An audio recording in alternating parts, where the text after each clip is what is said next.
everyone, welcome to In the Lab. I'm your host, Shen Davis. In the Lab is a new series where we bring experts from Meta Quest and Meta AI glasses to give guidance and troubleshooting tips and tricks based on top issues that you've voiced in our Meta community forums. Joining us today to help answer your questions is our Meta AI glasses product specialist, Sean Martinez. Sean, welcome. Thanks for having me. Yeah, thanks for being on. Appreciate it. So let's get into our first topic, which is the Meta AI app. What is it? Why do I need it? I have so many apps on my phone already. How is this one different? Yeah, great question. So the Meta AI app is needed for all of our AI glasses. So Ray-Ban Meta, Oakley Meta, Meta Ray-Ban Display, all of them. So what it allows you to do is to set up your glasses, pair your glasses, transform any media, photo, videos to your actual phone, view your AI chat history, change all your settings. So if you want to change your AI voice, change the speed at which it talks, change your AI language, all done through the app. So basically anything that makes your glasses more than just a normal pair of glasses, you'll need the Meta AI app for. Got it. I have to ask, what is your favorite AI voice to use? I usually default to the British one myself. I love a good British accent. Yeah, it's great. You mentioned chat history and media files. And so one of the key concerns that we're seeing in our community threads is removing chats and media from the AI app. How do you do that? Yeah, super simple. So on the Meta AI app, on the top left on the home screen, you'll see 3 lines. You tap on that, it'll bring up a sidebar. You scroll down a little bit, you'll see history. Under history is all your previous AI chat history, not just from the glasses, but also in the app as well. So click on one you want to delete, 3 dots on the top right, delete chat, and delete. Gone forever. Instantly. Instantly, gone forever. For the gallery, it's pretty similar, just as easy. You go to your devices tab on the Meta AI app, you click on the photo or video you want to delete, and top right, 3 dots, hit delete, and it will double confirm you want to delete it because it's not only going to delete it from the app, it will delete it from your actual phone's gallery as well. So if you delete it from one, it's gone from the other. So just make sure you don't want the photo anymore. And there's no way to recover that photo once it's deleted? It will be gone forever. That's good to know, because that would be something that I would delete and then try to look for it back in my media gallery and can't find it. Okay. So another topic, hot topic, is around connectivity issues. I've experienced this. Sometimes when I open up the Meta AI app, I don't see my glasses listed. Why would that happen and how do I fix it? Yeah, so if you don't see your glasses listed, make sure they're paired. That's usually the issue. To pair your glasses, it's super easy. So on the Meta AI app, on the devices tab, you'll see a plus icon. Hit that plus icon, you'll see the list of any glasses that we sell pretty much. So scroll down a bit to find the one you want to pair. For this instance, we'll use a Meta Ray-Ban Display. You tap on that, it'll lead you to another screen that will kind of walk you through the pairing process. And it'll walk you through how to put your glasses in pairing mode as well. To do that, it's pretty easy. Make sure your glasses are turned on, make sure the arms are closed, and then you'll hold the capture button for a few seconds. And eventually you'll see the white LED start to pulse very slowly, just on and off.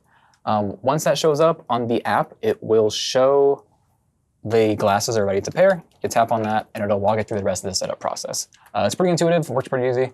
On the flip side of that, if you want to unpair, let's say you got a new phone, for instance, you find your glasses on the Meta AI app, you hit the settings toggle, it's called the device settings. Scroll down a little bit, you'll see general. You'll see unpair glasses. It'll also walk you through all those steps. It's really straightforward. You just hit unpair. Make sure after that you go to your phone's Bluetooth settings and remove it from there as well. Otherwise, when you try to pair it again to your new phone, it won't work correctly. So unpair the Bluetooth from my former phone. Got it. Don't know if this is related, but when I'm listening to music, not often, but sometimes my music will just stop playing. It's almost like the audio just completely dropped. How would I, in that moment, troubleshoot and fix that issue in my app or on my glasses? Sure, yeah, that makes sense. I've had this happen to me myself as well, so I know exactly what you're talking about. So when the glasses are on your face, there's a sensor that knows it's on your face. Got it. If it happens to shake around a bit much, if you're running or you're walking quickly, it may temporarily think that it's off your face, which might trigger the audio to stop. So in that instance, there's a pretty easy fix for that that's built into the app. If you go into your device settings once again, scroll down a little bit, you'll see audio, and you'll see a toggle for auto pause. And auto pause, when it's turned on, will automatically pause your music or any audio when the glasses are taken off your face. If you turn that off and your glasses shake around a bit and it thinks it's no longer on your face, it will continue to play the music, so it shouldn't stop. However, if you do still have that issue after trying that, another few easy, quick steps. One is just to turn the glasses on and off really quick, because it fixes most issues. More extreme step is to do a factory reset. It's a pretty simple process. If you go into your app, you hit the device settings toggle again, hit general, go to factory reset. It'll walk you through all the steps, but what it will tell you to do on your glasses is to make sure they're on, close the arms, hit the capture button 5 times. So you have to close the arms on the glasses? Have to close the arms or it will not work. After 5 times, you'll see the orange LED light up under the power switch. Once that's on, you're gonna press and hold the capture button until it starts pulsing orange and white back and forth. And then from there, that means it's currently factory resetting. If that doesn't work necessarily, then it might be just a device problem, and you can go ahead and contact our support to get a warranty replacement for that. Got it. So when it's pulsing white and orange, that is when it's in the factory reset mode. Currently factory reset. And do I lose any media files on my app because it's resetting? Yeah, so anything that hasn't already been imported to the Meta AI app will be lost, unfortunately. So make sure to periodically import your photos and videos over as much as possible. Got it. All right, let's get into our last topic, which is lens-related issues. Sometimes when I wear my glasses, the lens don't get as dark as my sunglasses, which is probably there's a reason why. But yeah, tell me more. Like, why does that happen? And yeah, that's a fair question. It's a pretty common question too. So in general, transition lenses at this point don't currently get as dark as normal sunglass lenses. So if you're hoping to get them as dark as possible, sunglass lenses are your way to go.